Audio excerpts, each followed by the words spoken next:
Oke, selamat tahun baru 2022. Ini video pertama di tahun ini. Semoga apa yang diimpikan di tahun sebelumnya yang tidak tercapai, semoga tercapai di tahun ini ya. Udah lama banget gue nggak bikin video. Kayaknya terakhir tuh November. Jadi udah hampir 2 bulan. Welcome back for me. Buat teman-teman yang masih komen, gue udah juga jarang sebenarnya ngebacain komen kalian karena udah lama banget nggak buka Creator Studio gue, nggak buka dashboard YouTube gue tetap nonton YouTube tapi nonton konten-konten yang gue senang aja gitu. Lagi nggak tahu kenapa sibuk juga sih, dan ketika udah nyampe weekend ya gue udah capek gitu. Tapi 2022 ini kalau ditanya ada resolusi, ada cita-cita, gue pengen aktif lagi di YouTube gue, pengen fokus lagi, pengen balik lagi gitu. Kontennya apa nantiin aja, salah satunya masih tetap ada Jepang-Jepangnya tapi nggak sebanyak yang dulu mungkin. Dan gue akan mulai di tahun ini video di 2022 ini dengan makan. Kali ini gue sendiri, sebenarnya ada tadinya mau sama teman tapi next time aja lah sama temennya. Jadi gue makan sendiri di tempat yang katanya memiliki sushi belt terpanjang se-Indonesia atau bahkan se-Asia Tenggara. Ini tempatnya baru buka di daerah Alam Sutra ya, namanya Sushi Mentai, dan gue udah dari depannya, gue lagi di parkiran. Bentar lagi gue bakal masuk. Parkirannya sih agak-agak rame tapi mudah-mudahan nggak terlalu penuh dalamnya ya. Check it out.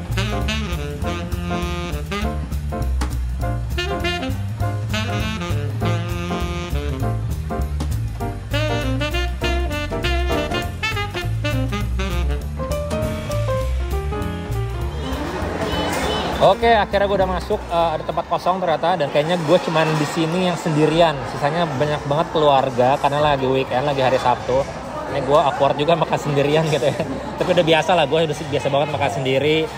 Dan di sini bener ternyata ini adalah train sushi terpanjang se Asia Tenggara, si Sushi Mentai ini. Dan gue nggak tahu ada cabangnya di mana. Tapi yang pasti dia baru buka juga di Alam Sutra. Kurang lebih udah 2 bulanan. Dan udah banyak juga reviewer makanan atau vlog blogger ataupun YouTuber makanan yang udah nge-review. Di sini ada yang satu harga. Jadi kalau tergantung warna. Jadi kalau kalian sering makan sushi yang ada warna-warna piringnya tuh kurang lebih sama lah.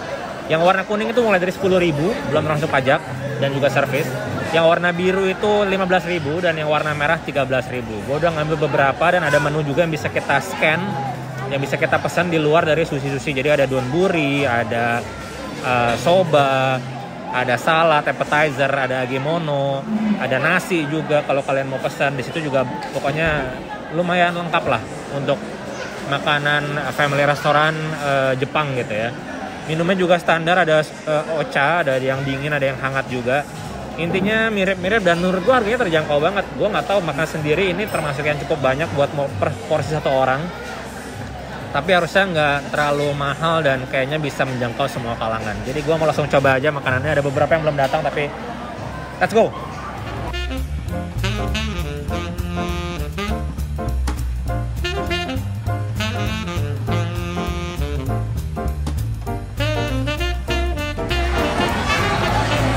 Oke, waktunya makan. Ini berisik banget. Gue nggak tahu suara gue terdengar jelas atau enggak. Gue nggak bawa mic juga, nggak tahu bakal serame ini.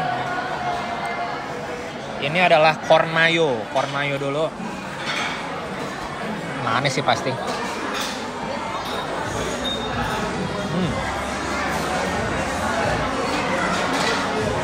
Oke.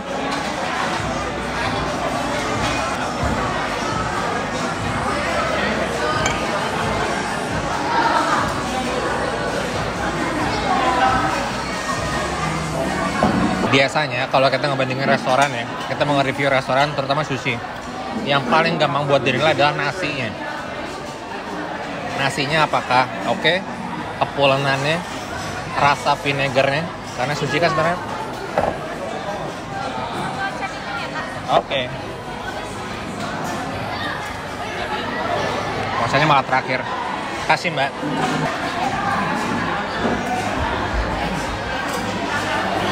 Enak, kacangnya enak. Jadi karena sebenarnya kan sushi itu vinegarized, jadi yang bisa kita nilai dari si nasi ini apakah lengket nggak, apakah udah pulen nggak, Terus apakah vinegarnya kerasa atau enggak gitu. Karena sebenarnya ya kalau kita mau nilai sushi adalah si nasinya gitu. Karena toppingnya kan biasanya mirip-mirip ya. Paling dari kualitas freshness-nya, kesegarannya, atau misalnya dia ada ditambahin bumbu apa gitu. Nasinya sih enak sih nasinya. Ini adalah hotate ya, langsung menu kedua aja hotate. Hotate ini adalah scallopnya mentai. Sushi mentai sesuai nama restorannya. Gue nggak tahu kenapa mentai itu sekarang di mana-mana mentai.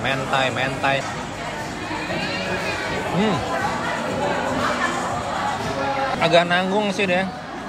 Sebenarnya apa ya, kalau topping susinya si scallopnya enak sih, fresh, enak.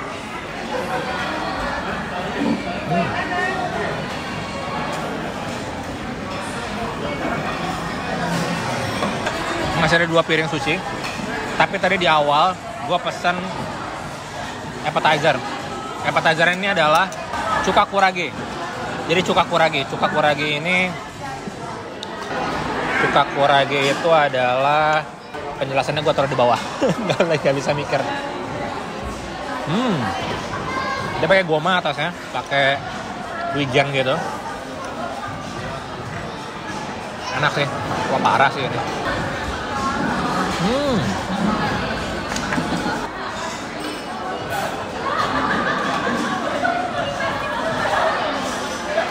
Kayaknya nggak nyampe 140.000 gue makan ini. Dan dia udah ngasih tahu dari awal bakal kena pajak 10% PPN dan juga servisnya 5%. Jadi ya kita bisa hitung-hitung lah. Langsung kebayang harganya, harga aslinya berapa gitu. Kalian gimana, apa kabar? Gua udah jarang banget ngupload YouTube ya, Instagram juga gitu. Follower udah turun, subscriber juga udah kemana gitu.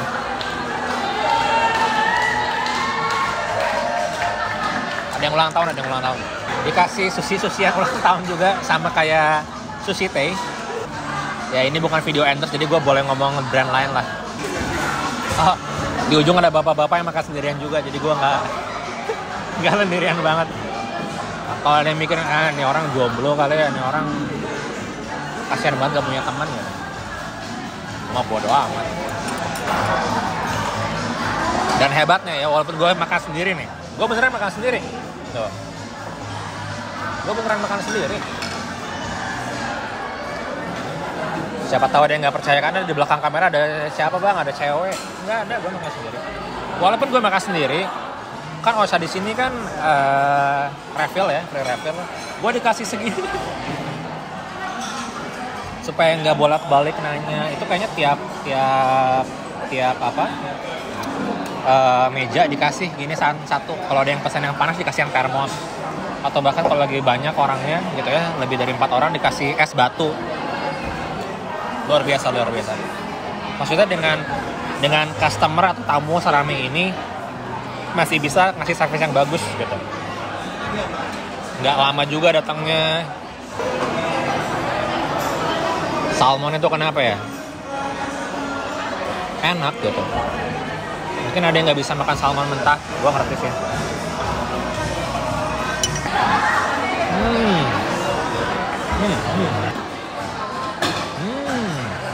Next gua ada salmon lagi dong, salmon mentai. Ini salmon mentai. Tapi ya karena ini namanya sushi mentai, jadi gua harus nyobain yang mentai. Tapi rata-rata emang dikasih mentai semua loh. Mentai mayo ya. Ini salmon mentai, di atasnya dikasih sedikit taburan nira atau daun bawang.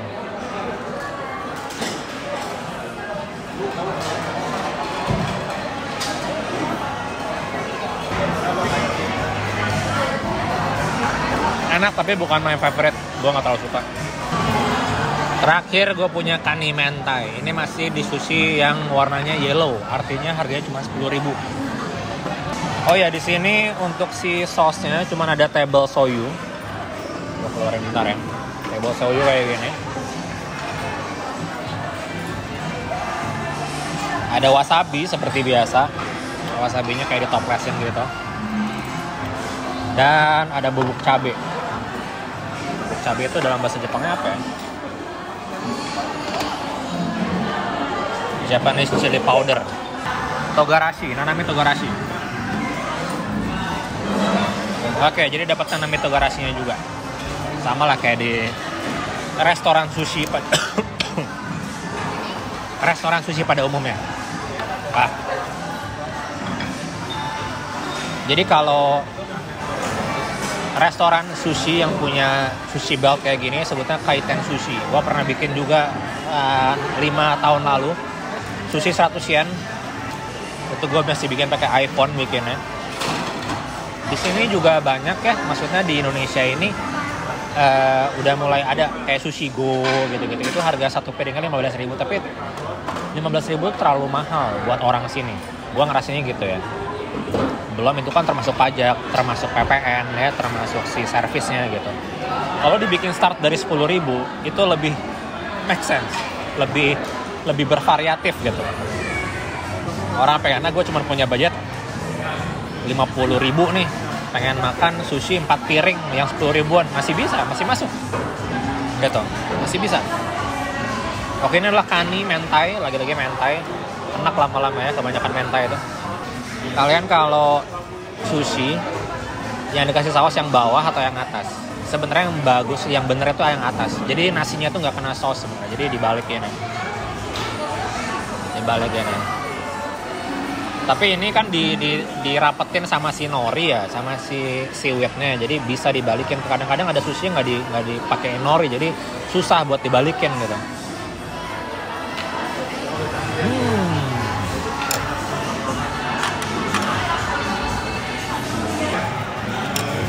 2022 rencana kalian apa? Silakan tulis di komen. Gue sih tetap punya ambisi yang sama di 2 tahun yang lalu ya. Gue pengen open trip ke Jepang. Kemarin tuh hampir banget, udah ada wacana dibuka penerbangan ke Jepang. Jepang udah mulai open border. Di tahun lalu, di September, Oktober. Karena kan memang fokusnya itu setelah Olimpiade kan. Olimpiade Tokyo. Mereka membuka perlahan, jadi dari mulai student, bisnis yang pakai visa-visa bisnis atau student gitu ya, Toko Tegino atau SSW itu mereka mau mulai buka. Dan bertahap untuk turis, untuk negara-negara yang mereka anggap sudah cukup rendah kasus COVID-nya. Bam, Omicron menyerang, mereka tutup lagi. Gak tahu sampai kapan. Capek sumpah. Nah, kenyang. Gue ternyata belum ngambil dari yang merah loh, dari kan ada yang red ini kan. Ini ternyata gue belum ngambil karena kebanyakan inari, ebi. Gue nggak suka inari sih. Inari maki itu gue nggak terlalu suka.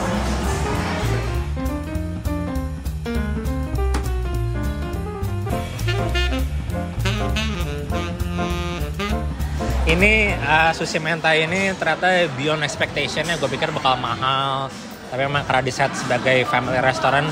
Tadi gue ngecek harga di menunya, jadi ada menu fisik yang gitu. Harga termahal menunya itu cuma 79.800 dan itu adalah beef ya. Itu harga beef teppanyaki semacam itu lah. Dan unaginya bahkan lebih murah di 68 ribuan. Yang dimana gue jadi agak curiga kok unagi bisa murah di sini. Artinya di sini sangat-sangat terjangkau kalau mau makan banyak dengan varian yang beda-beda rasanya gitu ya. Karena orang banyak yang gue lihat kalau yang berkeluarga itu ya piringnya sampai panjang gitu. Gue ya sendirian ya numpuk 4 juga udah cukup lah. Karena nggak terlalu lapar, ini udah jam nanggung sebenarnya jam 3 karena sekarang jam 3 sore. Harganya sangat terjangkau. Jadi menurut gue mahasiswa pun masih bisa makan di sini ya. Dan mari kita ngecek harganya berapa. Gua total makan segini banyak. Dan udah kenyang banget ini sebenarnya. Oke. Terima kasih sudah masih setia di channel gua. Ada yang masih subscribe, ada yang masih nonton, dan apalagi yang masih komen dan share video gua. Gua sangat berterima kasih. Target gua di 2022 ini tidak muluk-muluk. Gua pengen balik lagi aktif.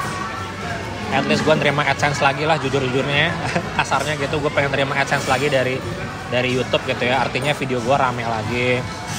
Mudah-mudahan gue masih bisa memberikan info-info yang benar-benar bermanfaat gitu, ada faedahnya gitu ya konten-kontennya.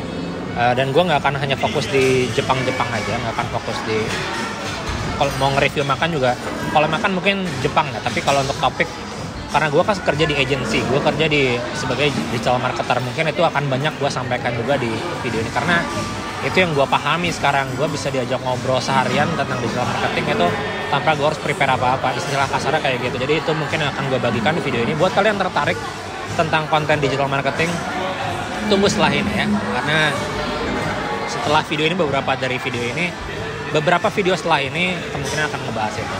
Terima kasih buat yang stay support gue. Jangan lupa buat follow Instagram juga boleh, atau Twitter juga boleh, karena gue sering ngalor ngidul di situ. Terima kasih buat yang udah nonton. Yuk kita bayar dulu. Berapa nih? Gue nggak tahu berapa nih harganya.